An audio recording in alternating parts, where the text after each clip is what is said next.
নমস্কার, আমি সোমা। আমি আজ তোমাদের ক্লাস 8 এর নতুন চ্যাপ্টার শুরু করছি। 14 বীজগাণিতিক সংখ্যামালার গসক এবং লসাগু। তো আমরা এর আগে লসাগু গসাগু শিখে এসেছি। তো সেগুলো নর্মাল কিছু সংখ্যা দেওয়া ছিল, ঠিক আছে? যেমন ধরো 2 3 4 5 এরকম টাইপের সংখ্যা দেওয়া থাকতো। এখন তোমাদের ওই বীজগণিতে বিভিন্ন এরকম টাইপের রাশিগুলো দেওয়া থাকবে বা এরকম টাইপের সংখ্যা দেওয়া থাকবে, সেগুলোর লসাগু গসাগু করতে হবে। তো ফার্স্ট করার আগে আমি লসাগুর গসাগুর পুরো নামটা বলছি। গসাগুর পুরো নাম কি তোমরা এগুলো জানো, তবু বলছি একবার। গসাগুর পুরো নাম কি? গরিষ্ঠ সাধারণ গুণনীয়ক। আর লসাগু মানে কি? লঘিষ্ঠ সাধারণ গুণিতক। গসাগু মানে নর্মালি আমরা কি নিয়ে থাকি? যেটা পুরোটা মানে পুরো অঙ্কের মধ্যে যেটা কমন সেটাকে আমরা নিই, ঠিক আছে? আর লসাগু মানে আমরা কি নিয়ে থাকি? যেটা কমন সেটা তো নিই, যেগুলো কমন থাকেও না সেগুলোকে নিয়ে নিই আমরা। তো ফার্স্ট আমি অঙ্কে আসছি। ফার্স্টে বলেছে যে বীজগাণিতিক সংখ্যামালাগুলির গসাগু নির্ণয় করো। তো ফার্স্ট অঙ্কটা দিয়েছে 4a²। না, তো এই অঙ্কগুলো আমরা কিভাবে করব? দুটো করে দিচ্ছিল, মানে দুটো করে আমাদের রাশিমালা দিবে। তো আমরা নর্মাল যেভাবে করতাম এতদিন সেটা করব না, ঠিক আছে? তো দেখো ফার্স্টে আমি করছি, লিখছি প্রথম পদ। প্রথম পদ। তো প্রথম পদ কি দিয়েছে? 4a²b²। তো একে আমরা কিভাবে ভাঙতে পারবো? এখানে আমাদের কাজ উৎপাদক বিশ্লেষণ করে। এই চ্যাপ্টারটা উৎপাদক বিশ্লেষণ না শিখলে কিছু পারবে না। তো এখানে হচ্ছে উৎপাদক বিশ্লেষণ করছি। এগুলো নর্মালি উৎপাদক বিশ্লেষণ তোমরা শিখে এসছো, কিন্তু এর পরের গুলো যেগুলো আছে সেগুলো করার জন্য, পরের অঙ্কগুলো করার জন্য আগের উৎপাদক বিশ্লেষণগুলো জানতে হবে। তো 4 মানে কত? 2 × 2। a² মানে কি? a × a। b² মানে b × b। আর দ্বিতীয় পদ করছি। দ্বিতীয় পদ কি দিয়েছে? 20ab²। 20ab²। 20 মানে 5 × 4। 4 মানে হচ্ছে 2 × 2। a b² মানে b × b। আমাদের বের করতে দিয়েছে গসাগু। তাহলে অতএব লাস্টে অ্যান্সারের সময় নির্ণেয় গসাগু কথাটা বা নির্ণেয় লসাগু কথাটা লিখতে হবে না, তো নাম্বার কাটে সেই জন্য। তো নির্ণেয় গসাগু কি হচ্ছে দেখো, এই দুটো পদ থেকে ফার্স্ট কমন কি কি আছে? এই যে একটা 2 একটা 2, দুটো 2 থেকে আমরা একটা 2 নিচ্ছি। পরে এই 2 এই 2, দুটো 2 থেকে একটা 2 নিচ্ছি। এখানেও একটাই আছে, এখানেও একটাই আছে, তাহলে একটা এ যাচ্ছে, একটা বি, একটা বি যাচ্ছে, এখানেও একটা বি, এখানেও একটা বি যাচ্ছে।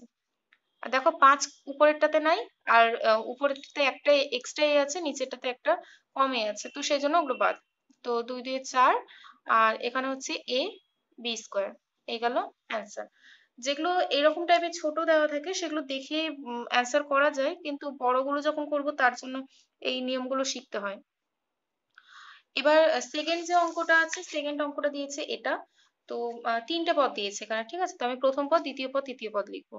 তো প্রথম পদ দিয়েছে এটা। তো 5 কে কিছু করতে পারি না। p² মানে p × p, q² মানে q × q। দ্বিতীয় পদ আছে 10 p² q²। 10 মানে কত? 5 × 2। p² মানে p × p, q² মানে q × q। আর হচ্ছে তৃতীয় পদ 25 p⁴ q³ 25 মানে 5 × 5, p⁴ মানে p × p × p × p, আর q × q × q। তাহলে অতএব নির্ণেয় গসাগু ইকুয়াল টু কত হচ্ছে এখানে? দেখো উপরে একটা 5 আছে, ফার্স্ট পদে একটা 5, সেকেন্ড পদে একটা 5, থার্ড পদে একটা 5। আর 5 কোথাও নাই, 5 কমপ্লিট হয়ে গেল। 2 ও কোথাও নেই, 2 রেখে দিচ্ছি। দেখো উপরেরটাতে একটা পি, নিচেও একটা পি, তার নিচেও একটা পি, মানে একটা পি যাচ্ছে। তারপর আর একটা পি আছে, এখানেও আর একটা পি আছে, এখানেও আর একটা পি আছে, তাহলে আর একটা পি লিখছি। আর এই যে এই দুটো এক্সট্রা পি থেকে যাচ্ছে, উপরে আর কোথাও পি নেই, জন্য বাদ। উপরে দেখো দুটো কিউ, নিচেও দুটো কিউ, তার নিচেও দুটো কিউ পেয়ে যাচ্ছি, তাহলে কিউ × কিউ লিখছি। আর লাস্টেরটাতে একটা কিউ আমাদের এক্সট্রা থাকছে, তো সেটা বাদ। তো 5p² q², এই হলো অ্যান্সার। তাহলে সেম ভাবে আমি এবার 3 নম্বরে আসছি। 3 নম্বরটা দেখো এটা বলেছে, ঠিক আছে? প্রথম এটা দিয়ে দিয়েছে, তাহলে প্রথম পদ 7 কে ভাঙতে পারে না, লিখে দিলাম। এগুলো সব ভেঙে নিয়েছি। দ্বিতীয় পদ 21 আছে, 21 মানে 3 × 7, y² মানে y × y। আর 14 কেও আমরা এভাবে ভেঙে নিয়েছি 14z² কে। তাহলে দেখো এবার যদি পুরোটা থেকে কমন নিতে চাই, উপরে একটা 7 নিচে একটা 7, 3 নম্বরে একটা 7, তাহলে একটা 7 বসছে, 3 আর 2 এক জায়গা করে আছে, বাদ হয়ে গেছে ওরা। y উপরে আছে, মানে ফার্স্টে আছে সেকেন্ডে আছে কিন্তু থার্ডে নেই, মানে y বাদ। আর জেড কোথায় কোথায় আছে, ফার্স্টে আছে থার্ডে আছে, সেকেন্ডে নেই জেড, তাহলে কি z/। তাহলে কি অ্যান্সার হচ্ছে শুধু নির্ণয় গসাগু হচ্ছে 7, ঠিক আছে। আর সেম ভাবে আবার 4 নাম্বারটাও করব, এগুলো একই অঙ্ক একেবারে। 4 নাম্বারটা আমাদের এখানে 3টে পদ বলে দিয়েছে। তো ফার্স্ট পদ হচ্ছে আমাদের এটা ধরে নি, মানে ফার্স্ট পদ লিখেছি এটা দিয়ে ভেঙে নিয়েছি এভাবে। সেকেন্ড পদটাও সেম ভাবে করেছি, অনেকগুলো দিয়েছে, বি 4 বার লিখতে হয়েছে এখানে। সেম ভাবে 3 নাম্বারটাও আমরা করে নিয়েছি। তাহলে অতএব নির্ণয় লসাগু কি, সরি গসাগু কি হচ্ছে, দেখো উপরে 3 নিচে 3 এখানে 3, 3 থেকে একটা 3 পাচ্ছি, আর এগুলো বাদ চলে যাচ্ছে বাকি সংখ্যাগুলো। আর কি কি যাচ্ছে দেখো, উপরে দুটো এ, নিচেও দুটো এ, থার্ডেও দুটো এ, তাহলে দুটো এ বসছে।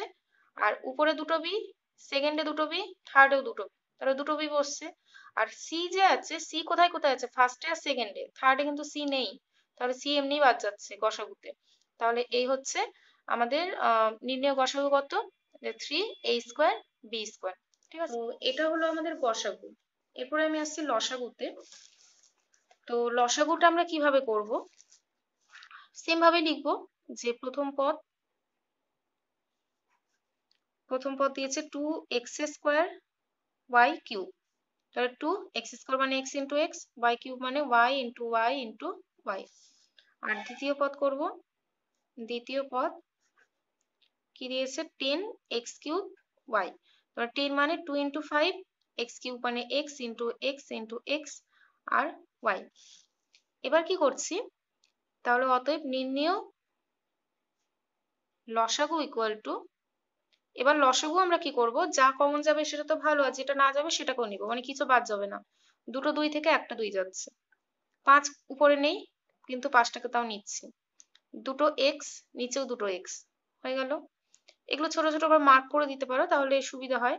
তো এবার হচ্ছে যেগুলো কমন যাবে সেগুলোকে আগে নিব, একটা y একটা y। এবার কি পড়ে থাকছে আমাদের এক্সট্রা, এক্সট্রা পড়ে থাকছে হচ্ছে এখানে একটা x পড়ে থাকছে, মানে বসিয়ে দিচ্ছি, আর উপরে দুটো y পড়ে থাকছে, তো সেটাও আমরা নিয়ে নিচ্ছি। তাহলে থাকছে 5 2 10 x², আচ্ছা x into x into x মানে x³ y³ এই গেল অ্যান্সার। এবার 2 নাম্বার করছি, এগুলো এক দুটো করলে নিজেরাই বুঝতে পারবে। 2 নাম্বারটা প্রথম পদ করছি, প্রথম পদ 7p² q³ তাহলে 7p² মানে p ইন্টু p, q³ মানে q into q into q।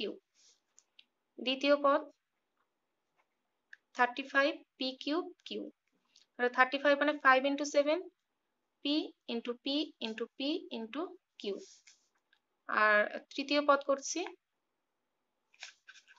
তৃতীয় পদ বলেছে হচ্ছে 42p³ তাহলে 42 মানে 3 ইন্টু 2 মানে 3 2 6, 6 7 42 p q q q। তাহলে অতএব নির্ণয় লসাগু ইকুয়াল, দেখো একটা 7 একটা 7 একটা 7, তাহলে 7 লিখছি। সংখ্যার কি কি পড়ে থাকছে, একটা 5 পড়ে থাকছে লিখে দিলাম, একটা 3 পড়ে থাকছে লিখলাম, একটা 2 পড়ে থাকছে লিখলাম, মানে সংখ্যার পার্ট শেষ। এবার উপরে দেখছি একটা পি, নিচে একটা পি, তার নিচে একটা পি, তাহলে একটা পি যাচ্ছে।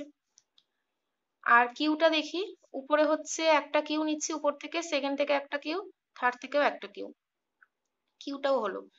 এবার কি কি পড়ে থাকছে আমাদের, এবার হচ্ছে দেখো এখানে একটা পি, আচ্ছা পি একটা, হ্যাঁ এখানে একটা এক্সট্রা পি পড়ে থাকছে, এখানেও একটা পি আছে কিন্তু নিচে আর কোনো পি নেই, তাহলে এই যে এবার দুটো পি থেকে আমরা কটা পি নিব, একটা পি, এই দুটো জায়গার দুটো পি থেকে একটা পি নিচ্ছি, তাহলে পি এর পার্ট মোটামুটি কমপ্লিট। আর এক্সট্রা আর একটা পি সেকেন্ডে পড়ে আছে সেটাও লিখে দিলাম আমি, ঠিক আছে। তাহলে পি পুরোপুরি কমপ্লিট। উপরে একটা কিউ আছে, সেকেন্ডে নেই আর কিউ, থার্ডে একটা কিউ আছে, কিউ লিখছি। আবার উপরে একটা কিউ আছে, থার্ডে একটা কিউ আছে সেটাও লিখছি, আর একটা কিউ এক্সট্রা পড়ে থাকছে। তাহলে কত হয় এখানে 5 7 35, 35 2 70, 70 আর 210, 1 2 3 মানে হচ্ছে p³ আর 1 2 3 4 মানে q⁴ এই গেল অ্যান্সার। তাহলে এবার লসাগু 3 নাম্বারটা দেখো। লসাগু 3 নাম্বার আমাদের কোশ্চেনটা এটা ছিল। তাহলে আমি ফার্স্টে হচ্ছে প্রথম পদ, দ্বিতীয় পদ, তৃতীয় পদ যেভাবে ভাঙা দেখালাম, এগুলো একদম ছোটবেলার জিনিস, তো আমি ওভাবে ভেঙে রেখেছি। এরপরে মেন যে জায়গাটা আমি দেখাচ্ছি লসাগুটা কিভাবে নিচ্ছি। তা দেখো, উপরে একটা 5, নিচে একটা 5, থার্ডে একটা 5, মানে একটা 5 বসছে, একটা 3 এক্সট্রা আছে বসে যাচ্ছে, একটা 5 এক্সট্রা আছে বসে যাচ্ছে। তারপরে হচ্ছে এবার দেখবো তিনটা পদ থেকে কমন কি আছে। আবার এ এ এ এ বসছে, আর কোথাও এ কমন আছে আর নেই। তারপরে এবার এ গুলো আর কোথায় কোথায় কমন আছে দেখবো। এই যে এখানে একটা এ আছে, এখানে একটা এ আছে, তাহলে দুটো এ থেকে একটা এ যাচ্ছে। আর কটা এ এক্সট্রা পড়ে থাকছে, ফার্স্ট পদে 3টা এ আরো পড়ে থাকছে, তাহলে 3টা এ লিখে দিচ্ছি, মানে এর সব কমপ্লিট। এবার ফার্স্টে একটা বি, সেকেন্ডে একটা বি, থার্ডে একটা বি, তাহলে একটা বি বসছে, সেকেন্ডে একটা বি, থার্ডে একটা বি, মানে আর একটা বি বসছে, সেকেন্ডে সি, থার্ডে সি, মানে একটা সি বসলো আর একটা সি এক্সট্রা পড়েছে। তাহলে কত হয় এখানে, 3 5 15, আচ্ছা 3 5 15, 5 75, 1 2 3 4 5, মানে a to the power 5 B square C square, এই গেল অ্যান্সার। ঠিক আছে, ফার্স্টে আমাদের যতগুলো পদ দিবে ততগুলো পদ থেকে কি কমন যাচ্ছে, আগে সব কমন গুলো 3টা পদ থেকে বের করব, 3টা পদেরই যেগুলো কমন যাবে, ব্যাস 3টা পদের কমন কমপ্লিট। তারপর হচ্ছে দুটো পদ থেকে এবার কি কি কমন যাচ্ছে সেটা লিখবো। তারপরে দুটো পদ কমপ্লিট হয়ে গেলে তারপরে একটা পদে যেগুলো এক্সট্রা পড়ে থাকছে সেটা লিখে দেবো। তো এবার এটা দেখছি, দেখো 3টা পদ আছে, তো 3টা পদ থেকে মেন কি কি যাচ্ছে, 11 11 11, 11 লিখছি। আর কিছু যাচ্ছে না, মানে এ যাচ্ছে এ যাচ্ছে এ যাচ্ছে, একটা এ একটা এ একটা এ, এখানেও একটা এ, বি বি বি, সি একটা সি একটা সি। এবার দুটো পদ থেকে কি কি কমন যাচ্ছে দেখবো, এখানে একটা সি আর হচ্ছে এখানে একটা সি, তাহলে ফার্স্ট এর লাইন সব কমপ্লিট হয়ে গেছে। আচ্ছা, আর এখানে হচ্ছে পড়ে থাকছে একটা 3 দ্বিতীয় পদে, আর একটা পড়ে থাকছে বি, আর এখানে একটা পড়ে থাকছে 5, ব্যাস আর কিছু নেই। তাহলে এখানে কত হচ্ছে, 33 ইন্টু 5 কত হয়, 3 5 15, 5 হাতে 165, তাহলে 1 2, মানে a স্কোয়ার, 1 2 মানে বি স্কোয়ার, আর হচ্ছে সি স্কোয়ার, তাহলে এই হচ্ছে অ্যান্সার। তো তোমরা, এটা হচ্ছে বেসিক জিনিস, এটা না বুঝতে পারলে পরেরগুলো কিছু বুঝতে পারবে না। তো এগুলো আগে ভালো মতো প্র্যাকটিস করবে, আমি নেক্সট 3 থেকে শুরু করব, সেগুলো উৎপাদকে বিশ্লেষণ করে তারপরে সেম প্রসেসে আবার যাই। ঠিক আছে, তো এতটা করবে তোমরা ভালো মতো, আজকে এতটা পর্যন্ত।